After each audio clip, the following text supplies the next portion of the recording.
Ó Mãe Santíssima, intercedei por nós para que possamos bem compreender os ensinamentos de vosso Divino Filho, nosso Senhor e Salvador Jesus Cristo, e as explicações dos pais da Igreja. Ó Virgem Imaculada, ofereço-vos este trabalho e peço que abençoais aqueles que o ouvirem, e que seja para a maior honra e glória de Deus. Amém. Senhor onipotente, purificai o meu coração e os meus lábios. Vós, que purificastes os lábios do profeta Isaías com carvão em brasa, e dignai-vos, por tal modo, purificar-me com a vossa misericórdia, para que possa dignamente anunciar o vosso santo Evangelho. Por Jesus Cristo, nosso Senhor. Amém. Senhor, abençoai-me. Que o Senhor resida no meu coração e nos meus lábios, para que anuncie digna e convenientemente o seu Evangelho. Amém. Evangelho de Nosso Senhor Jesus Cristo, segundo São Lucas. A visitação. Naqueles dias, Maria pôs-se a caminho para a região montanhosa, dirigindo-se apressadamente a uma cidade de Judá. Entrou na casa de Zacarias e saudou Isabel. Ora, quando Isabel ouviu a saudação de Maria, a criança lhe estremeceu no ventre e Isabel ficou repleta do Espírito Santo. Com um grande grito, exclamou: Bendita és tu entre as mulheres, e bendito o fruto do teu ventre. Donde me vem que a mãe do meu Senhor me visite? Pois, quando tua saudação chegou aos meus ouvidos, a criança estremeceu de alegria em meu ventre. Feliz aquela que creu, pois o que lhe foi dito da parte do Senhor será cumprido. Magnificat. Maria então disse: Minha alma engrandece o Senhor, e meu espírito exulta em Deus, meu Salvador, porque olhou para a humilhação de sua serva. Sim, doravante as gerações todas me chamarão de bem-aventurada, pois o Todo-Poderoso fez grandes coisas em meu favor. Seu nome é santo e sua misericórdia perdura de geração em geração para aqueles que o temem. Agiu com a força de seu braço, dispersou os homens de coração orgulhoso. Depois poderosos de seus tronos, e a humildes exaltou. Cumulou de bens a famintos, e despediu ricos de mãos vazias. Socorreu Israel seu servo, lembrando de sua misericórdia, conforme prometera a nossos pais, em favor de Abraão e de sua descendência para sempre. Maria permaneceu com ela mais ou menos 3 meses e voltou para casa. Comentários dos Pais da Igreja. Santo Ambrósio. Tendo o anjo anunciado coisas ocultas, ofereceu à Virgem o exemplo da mulher estéril para confirmar a sua fé. Quando Maria ouviu isso, não com incredulidade diante do oráculo, nem com incerteza diante do mensageiro, nem duvidando do exemplo, mas alegrando-se pelo voto e zelosa do seu dever, dirigiu-se com pressa, movida pela alegria, às montanhas. Por isso segue. Maria pôs-se a caminho para a região montanhosa. Com efeito, o que poderia fazer Maria, já cheia de Deus, senão subir com presteza às alturas? Orígenes. Jesus, que estava no seu ventre, tinha pressa para santificar João, encerrado ainda no ventre de sua mãe. Por isso segue, dirigindo-se apressadamente. Santo Ambrósio. A graça do Espírito Santo não conhece delongas. Aprendei, ó virgens, a não vos deterdes nas praças, a não vos misturardes com o povo em conversas. Teofilacto. Foi às montanhas, porque Zacarias habitava nas montanhas. Por isso segue. A uma cidade de Judá entrou na casa de Zacarias. Santo Ambrósio. Aprendei vós, santas mulheres, os cuidados que deveis prestar a vossas parentas grávidas. Maria, pois, que estava só em seu quarto, não deixou de aparecer em público pelo seu pudor virginal. nem abandonou seu zelo pela aspereza das montanhas, nem o cumprimento do seu dever pelo longo caminho. Aprendei também, virgens, a humildade de Maria. Vem a parente a sua próxima, a mais jovem a mais anciã. Não apenas vem, como também a saúda primeiro. Por isso segue, e saudou Isabel. Convém, pois, que, quanto mais casta seja uma virgem, tanto mais humilde seja e mais deferente com os superiores em idade. Deve ser mestra em humildade a que professa a castidade. É também causa de piedade, porque o superior vem ao inferior para auxiliá-lo. Maria vem a Isabel, Cristo a João. São João Crisóstomo. Ou, de outro modo, a Virgem ocultava no fundo do seu coração o que lhe fora dito e não revelou a ninguém, porque não cria que dariam crédito a relatos miraculosos. Antes, pensava que se falasse receberia ultrajes como se ocultasse uma culpa própria. Expositor grego. Recorre unicamente a Isabel. Com efeito, estava acostumada a isso por causa do parentesco e de outros laços semelhantes. Santo Ambrósio.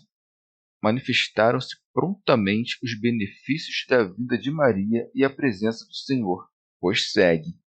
Ora, quando Isabel ouviu a saudação de Maria, a criança lhe estremeceu no ventre. Vê a diferença e a propriedade de cada palavra. Isabel ouviu antes as palavras, mas João sentiu antes a graça. Ela ouviu segundo a ordem da natureza, e este exultou em razão do mistério. Aquela sentiu a vinda de Maria, este a vinda do Senhor. Expositor grego. O profeta vi e ouve melhor que a sua mãe, e saúda o príncipe dos profetas. Como não pudesse saudá-lo com palavras, salta no ventre de sua mãe, com o que manifesta a maior alegria. Quem alguma vez teve notícia de que alguém saltasse antes do seu nascimento? A graça introduziu coisas desconhecidas pela natureza. Recluso no ventre de sua mãe, o soldado conheceu o Senhor e o rei que haveria de nascer, sem que o véu do útero constituísse obstáculo para a visão mística. Com efeito, não viu por entre as pálpebras, mas com o espírito. Orígenes. Não havia, pois, ficado cheio do espírito até ter estado diante daquela que levava o Cristo em seu ventre. Foi então que ficou cheio do espírito e exultava dentro de sua mãe. Por isso segue. E Isabel ficou repleta do Espírito Santo. Não se deve, portanto, duvidar que aquela que então ficou cheia do Espírito Santo ficou cheia por causa de seu filho. Santo Ambrósio. Aquela que havia se ocultado, porque havia concebido um filho, começou a manifestar-se, porque trazia em seu ventre um profeta. E aquela que antes se envergonhava, agora bendiz. Por isso segue. Com um grande grito, exclamou: Bendita és tu entre as mulheres. Exclamou em alta voz quando percebeu o advento do Senhor, porque acreditou que seria um nascimento miraculoso. Orígenes. Diz, pois, bendita és tu entre as mulheres.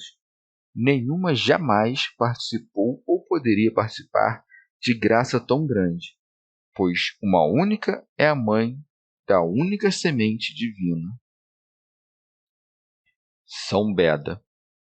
Maria é abençoada por Isabel com as mesmas palavras proferidas pelo anjo, a fim de mostrar que seria venerada pelos anjos e pelos homens. Teofilacto.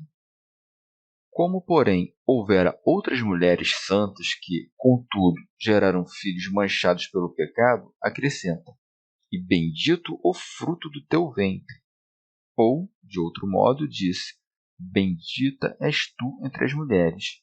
E, como se alguém lhe interrogasse, acrescentou: E bendito é o fruto do teu ventre, como é dito no Salmo 117.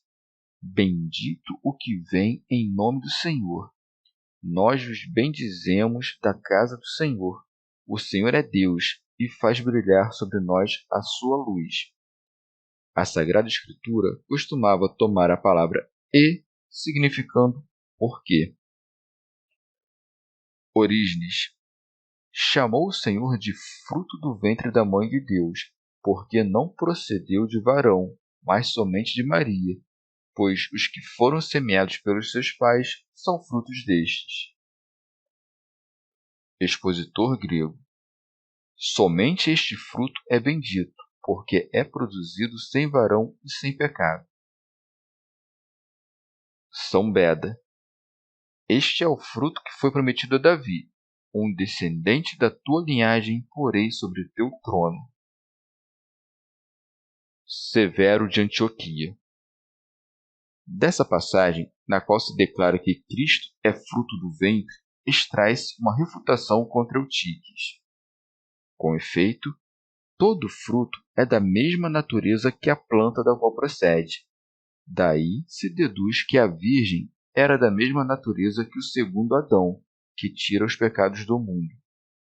Também aqueles que dizem ser a carne de Cristo mera aparência ficam confundidos diante do verdadeiro parto da Mãe de Deus, porque o fruto procede da substância mesma da árvore. Onde estão os que dizem que Cristo passou pela Virgem como que por um aqueduto? Notem as palavras de Isabel, que ficou cheia do Espírito Santo. Cristo foi fruto do ventre. Prossegue. Donde me vem que a mãe do meu Senhor me visite? Santo Ambrósio.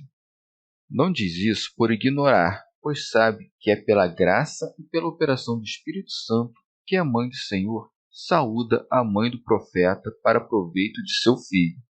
Mas para manifestar que isso não se deve a méritos humanos, mas ao dom da graça divina, diz: Donde me vem? Isto é, com que direito, por quais atos, por quais méritos? Orígenes, dizendo isso, está de acordo com o seu filho, pois também João se considerava indigno da aproximação de Cristo. Chama Mãe do Senhor a que ainda é virgem, antecipando o cumprimento das palavras dos profetas. A providência divina levou Maria a Isabel para que o testemunho de João chegasse desde o ventre ao Senhor. Desde então, o Senhor constituiu João profeta do Senhor. Por isso segue: Pois quando tua saudação chegou aos meus ouvidos, a criança estremeceu de alegria em meu ventre. Santo Agostinho. Para dizer isso, como antes falou o evangelista, ficou cheia do Espírito Santo, o qual, sem dúvida, lhe revelou, e, por isso, soube o que significava o salto do filho, isto é, que viera a mãe daquele de quem ele seria o precursor e a testemunha. O significado de um fato tão importante pôde ser conhecido por adultos, não por uma criança, pois não diz saltou de fé a criança no meu ventre, mas saltou de alegria, pois vemos que o salto não somente é próprio das crianças, mas também dos cordeiros, cujos saltos não procedem da fé, nem da religião, nem de qualquer conhecimento racional. Mas esse salto é novo, inusitado, porque tem lugar no ventre e com a vinda daquela que haveria de dar à luz o Salvador de todos. Portanto, este salto e, por assim dizer, essa saudação dada à Mãe do Senhor, como costuma acontecer nos milagres, realizaram-se divinamente na criança e não humanamente pela criança. Ainda mesmo se o uso da razão e da vontade tivesse sido tão precoce na criança que, desde o ventre de sua mãe, pudesse conhecer, crer e sentir, também isso se deveria considerar uma obra do poder divino e um de seus milagres, e jamais obra da natureza humana.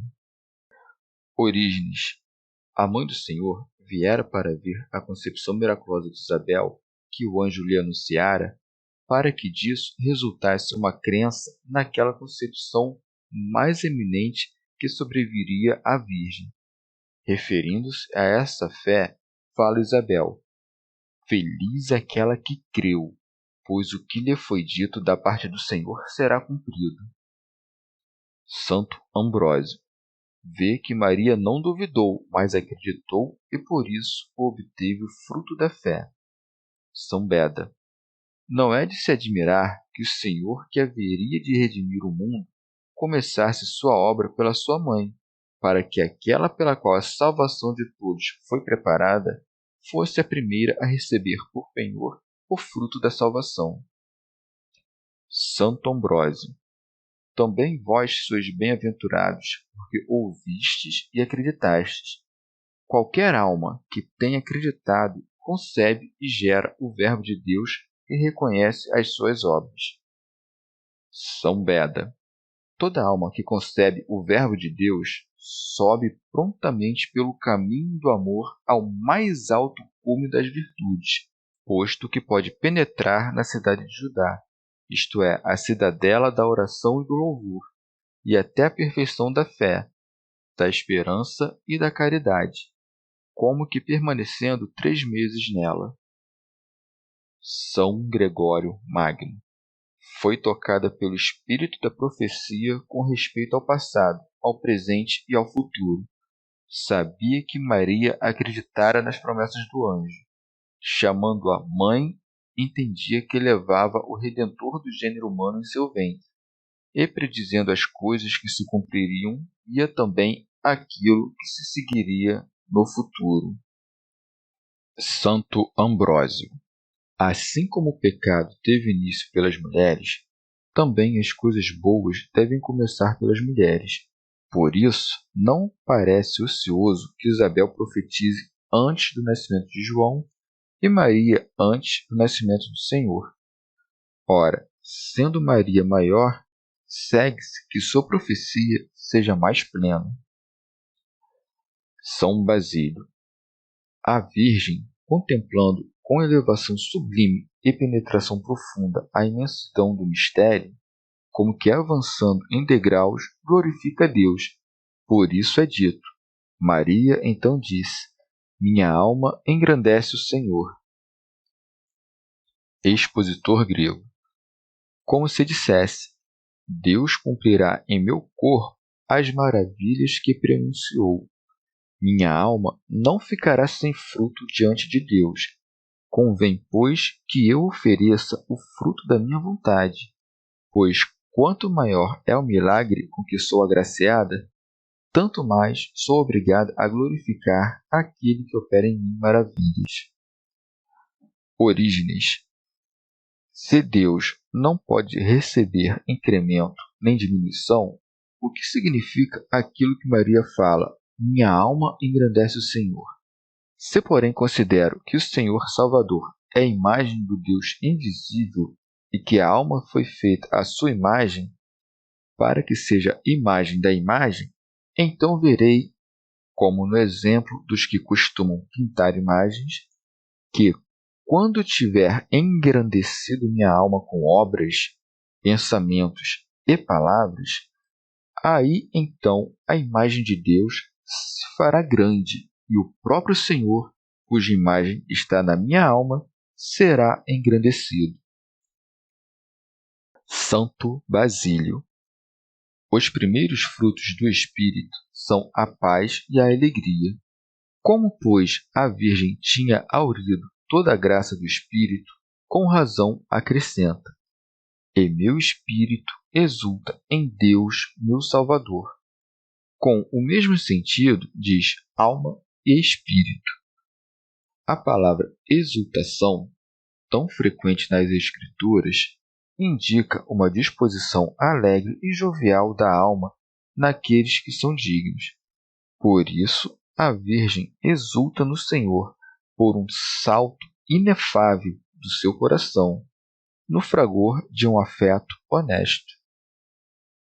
São Beda, porque o espírito da Virgem alegra-se com a divindade eterna do mesmo Jesus, isto é, do Salvador, cuja carne é gestada por uma concepção temporal. Santo Ambrósio. Portanto, a alma de Maria engrandece o Senhor e o seu espírito exulta no Senhor, porque, devotada em alma, espírito e corpo ao Pai e ao Filho, venera com piedoso afeto o único Deus, por quem foram feitas todas as coisas. Esteja, pois, a alma de Maria em todas as coisas para engrandecer o Senhor. Esteja o Espírito de Maria em todas as coisas para exultar no Senhor. Se, segundo a carne, uma só é a mãe de Cristo, segundo a fé, o fruto de todos é Cristo. Pois toda alma concebe o Verbo de Deus, se é imaculada e imune aos vícios, e guarda a sua castidade com pudor inviolado. Teofilacto. Engrandece o Senhor aquele que segue dignamente a Cristo e, quando é chamado de cristão, não ofende a dignidade de Cristo, mas pratica obras grandes e celestiais. E então exultará o seu espírito, isto é, a sua crisma espiritual, progredirá e não será entregue à morte. São Basílio. Se, porém, quando a luz houver penetrado em seu coração e houver percebido, por meio daquela imagem obscura e fugaz, a consciência perfeita dos justos, para amar a Deus e desprezar as coisas corpóreas, obterá, sem dificuldades, a alegria no Senhor. Orígenes. A alma primeiro engrandece o Senhor, para depois alegrar-se em Deus. Com efeito, a não ser que antes acreditemos, não poderemos nos alegrar. Expositor grego. Manifesta a causa por que lhe convém glorificar o Senhor e exultar nele ao dizer: porque olhou para a humilhação de sua serva, como se dissesse: o Senhor assim determinou. Eu não esperei, estava contente com as coisas humildes. Agora fui eleita para um conselho inefável, exaltada da terra às estrelas. Santo Agostinho. Ó verdadeiro humilde, que deu à luz Deus para os homens, aos mortais deu a vida, renovou os céus, purificou o mundo, abriu o paraíso e libertou as almas dos homens. A humildade de Maria tornou-se uma escada celeste, pela qual Deus desce à terra. O que quer dizer lançou os olhos, senão aprovou? Com efeito, muitos parecem humildes aos olhos do homem, mas o Senhor não lança os olhos para a sua humildade. Se fossem verdadeiramente humildes, não desejariam ser louvados pelo homem. Seu espírito não exultaria neste mundo, mas em Deus. Orígenes. Mas o que tinha de humilde e desprezível aquela que trazia em seu ventre o Filho de Deus? Considera que a humildade pregada nas Escrituras é uma das virtudes, a qual é chamada pelos filósofos atifia, ou metriotes, modéstia, e que nós, por uma paráfrase, podemos chamar a virtude daquele que não se infla, mas se rebaixa. São Beda. Aquela para cuja humildade o Senhor lança os olhos é com propriedade chamada por todos bem-aventurada. Por isso prossegue: sim, doravante as gerações todas me chamarão de bem-aventurado. Santo Atanásio.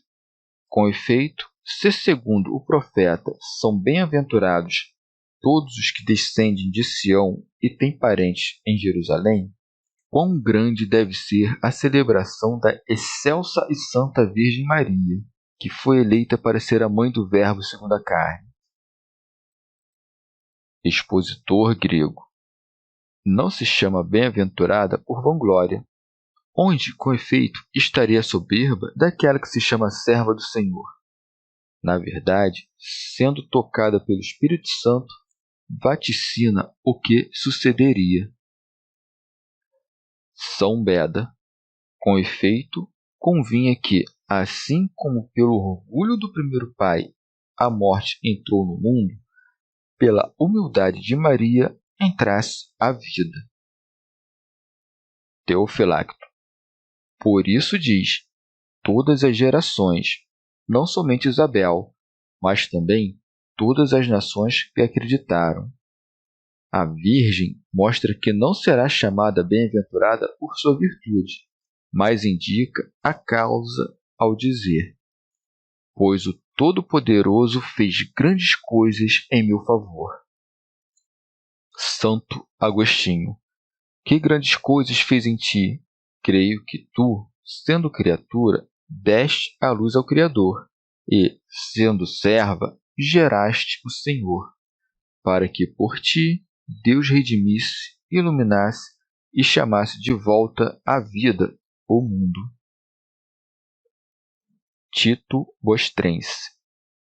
Em que sentido fez grandes coisas, senão porque, permanecendo virgem, concebi, superando a natureza por vontade de Deus? Fui considerada digna de, sem conhecer homem, tornar-me mãe, não de qualquer um, mas do Salvador unigênito. São Beda. Isso faz referência ao princípio do cântico, onde é dito: minha alma engrandece ao Senhor. Com efeito, somente aquela alma em que Deus se dignou fazer coisas grandes pode engrandecer-lhe com dignos louvores. Tito Bostrense. Diz, pois, o Todo-Poderoso para que, se alguém não crê em sua concepção, que conceba permanecendo virgem, se responda atribuindo o milagre ao poder daquele que o operou. Nem se manchou o unigênito por ter vindo a uma mulher, porque o seu nome é santo. São Basílio. O nome de Deus é chamado santo, não porque essas sílabas encerrem um significado particular, mas porque toda menção de Deus é santa e pura. São Beda. Nas alturas do seu poder sem par, transcende toda criatura e se distingue de todas as coisas que criou. Isso se entende melhor na língua grega, na qual a própria palavra que exprime o santo, agion, como que significa exterior à terra. Voltando-se dos dons especiais de Deus aos juízos gerais, descreve a condição de todo o gênero humano ao acrescentar: sua misericórdia perdura de geração em geração para aqueles que o temem, como que dizendo: não somente a mim o Todo-Poderoso fez maravilhas, mas em todas as nações aquele que teme o Senhor é aceito em sua presença. Orígenes. A misericórdia de Deus não se restringe a uma geração, mas se estende perpetuamente de geração em geração. Expositor grego. Pela misericórdia que ele tem para com as gerações das gerações, eu concebo, e ele se une a um corpo com vida, para empreender a nossa salvação, movido unicamente por sua piedade. Compadece-se não de qualquer um, mas daqueles que em cada nação se curvam por temor dele. Por isso é dito: sobre aqueles que o temem, isto é, sobre os que, conduzidos pela penitência, se convertem à fé e se dedicam à mortificação, pois os obstinados fecham a porta da sua piedade pelo vício da incredulidade. Teofilacto. Ou indica com isso que os que temem a Deus obterão a misericórdia nesta geração, isto é, no mundo presente, e na geração futura, isto é, no mundo futuro, recebendo neste mundo o cêntuplo, mas naquele coisas muito maiores. São Beda. Ao descrever a condição do gênero humano, mostra o que merecem os soberbos e os humildes, dizendo: agiu com a força de seu braço, isto é, no próprio Filho de Deus. Assim como o teu braço é aquilo com que praticas obras, chama-se braço de Deus o seu verbo, pelo qual o mundo foi criado. Orígenes. Agiu com a força de seu braço aos que o temem, pois, ainda que te aproximes de Deus na fraqueza, se o temeres, obterás a força prometida. Teofilacto. Agiu com a força de seu braço, a saber, do seu Filho encarnado, porque a natureza foi vencida, a Virgem deu à luz, e Deus se fez homem. Expositor grego. Ou, de outro modo, diz: agiu o poder em vez de agirá, não como antigamente por meio de Moisés contra os egípcios, nem por meio do anjo, quando curvou uma multidão de rebeldes assírios, nem por nenhum outro intermédio, mas triunfou por seu próprio braço, sobrepujando inimigos espirituais. Por isso segue: dispersou os homens de coração orgulhoso, a saber, todo espírito exaltado que não se submeteu ao seu advento, como também descobre e expõe seus pensamentos orgulhosos.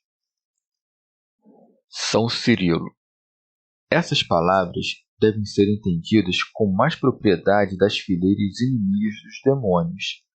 Com efeito, o Senhor dispersou esses que se agitavam violentamente sobre a terra, quando veio e trouxe de volta à obediência os que lhes eram cativos. Teofilacto. Isso também pode ser entendido dos judeus, que dispersou por todas as regiões, tal como se encontram até hoje. São Beda. As palavras agiu com a força de seu braço e as que lhe antecederam, e sua misericórdia de geração em geração, devem ser ligadas a este versículo. Com efeito, de geração em geração, os soberbos não deixam de cair, e os humildes de ser exaltados, pela justa e piedosa disposição do poder divino. Por isso é dito: depois poderosos de seus tronos, e a humildes exaltou. São Cirilo.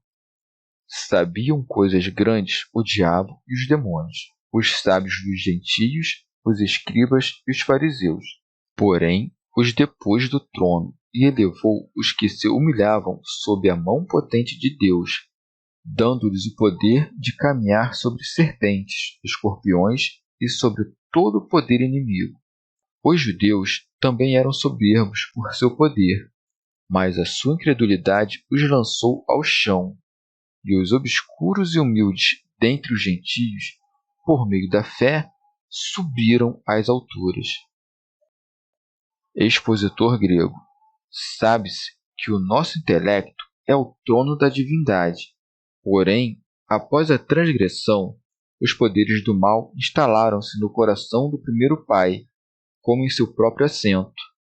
Por isso, o Senhor veio, expulsou os espíritos iníquos das sedes das vontades, elevou os que haviam sido prostrados pelos demônios, limpando as suas consciências e constituindo seus corações na sua própria sede. Comentário de São Tomás de Aquino em forma de glosa.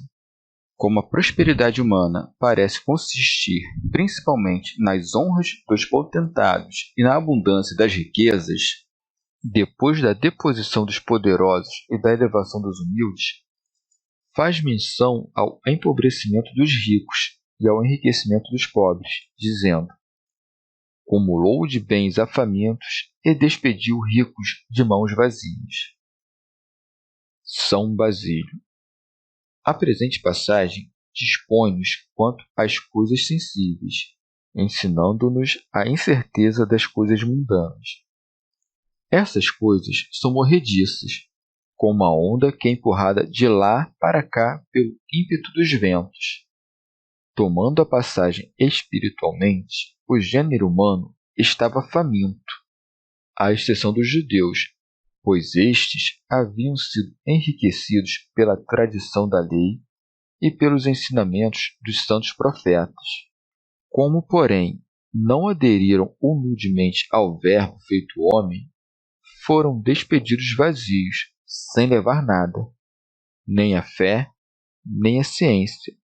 Foram privados da esperança dos bens e expulsos assim da Jerusalém terrena, como da vida que virá.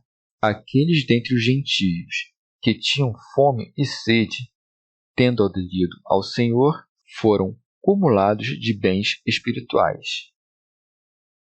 Comentário de São Tomás de Aquino em forma de glosa.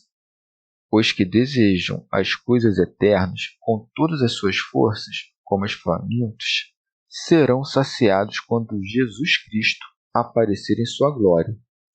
Mas os que gozam das coisas terrenas serão, no fim, despedidos vazios de toda bem-aventurança. Depois da menção geral à piedade e à justiça divinas, volta às suas palavras a singular dispensação da nova encarnação, dizendo: socorreu Israel seu servo, como o médico que toma cuidado do enfermo. Assim, fez-se visível entre os homens para fazer Israel, isto é, aquele que vê a Deus, seu servo. São Beda, isto é, do obediente e do humilde, pois quem se recusa a se humilhar não pode ser salvo. São Basílio, chama, pois, Israel, não o Israel material, que era enobrecido pelo seu nome, mas o Israel espiritual, que conservava o nome da fé, tendo os olhos dirigidos a Deus para vê-lo, por meio da fé. Isso, porém, também pode ser adaptado para o Israel material, uma vez que muitos que lhe pertenciam também acreditaram. Fez isso lembrando da sua misericórdia, porque cumpriu aquilo que prometera a Abraão ao dizer: na tua descendência serão benditas todas as nações da terra. A mãe de Deus, recordando essa promessa, dizia: conforme prometera a nossos pais, em favor de Abraão e de sua descendência para sempre. Pois foi dito a Abraão: estabelecerei a minha aliança entre mim e ti, e a tua descendência depois de ti em suas gerações, por aliança perpétua, para ser o teu Deus e o da tua descendência depois de ti. São Beda, chama descendência não tanto os que foram gerados segundo a carne, mas antes os que seguiram as pegadas de sua fé, aos quais foi prometido o Salvador para sempre. Comentário de São Tomás de Aquino em forma de glosa. Pois a promessa da herança não se deixa encerrar em nenhum limite, mas até o fim dos tempos não faltarão fiéis, e a glória da bem-aventurança será perene. Santo Ambrósio. Maria ficou com Isabel até que se cumprisse o tempo em que esta daria à luz. Por isso é dito: Maria permaneceu com ela mais ou menos 3 meses. Teofilacto. No 6º mês da concepção do precursor, o anjo veio a Maria, que permaneceu com Isabel por 3 meses, e assim se cumpriram os 9 meses. Santo Ambrósio. O motivo pelo qual permaneceu tanto tempo não foi somente a familiaridade, mas também para o benefício de tão grande profeta. Pois, se sua simples entrada lhe fez tanto bem que, ouvindo a saudação de Maria, a criança saltou dentro do ventre e sua mãe ficou cheia do Espírito Santo, quanto mais não lhe acrescentou a presença de Santa Maria durante tanto tempo. Com acerto, pois, inferimos que Maria desempenhou um ministério e observou um número místico. São Beda. É necessário a alma casta, que concebe o desejo pelo verbo espiritual, submeter-se ao jugo da disciplina celeste e não deixar de perseverar, permanecendo aí como que por 3 meses, até que se lhe irradie a luz da fé, da esperança e da caridade. Teofilacto. Quando chegou a hora de Isabel dar à luz, a Virgem retirou-se, por isso segue, e voltou para casa, a saber, por causa da multidão que deveria se reunir por ocasião do parto, pois não era adequado a uma virgem estar presente em tais circunstâncias. Expositor grego.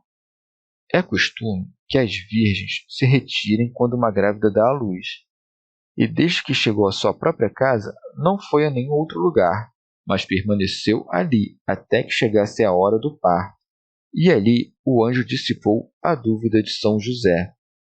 Chegamos ao fim de mais um dia de comentários da Catena Áurea.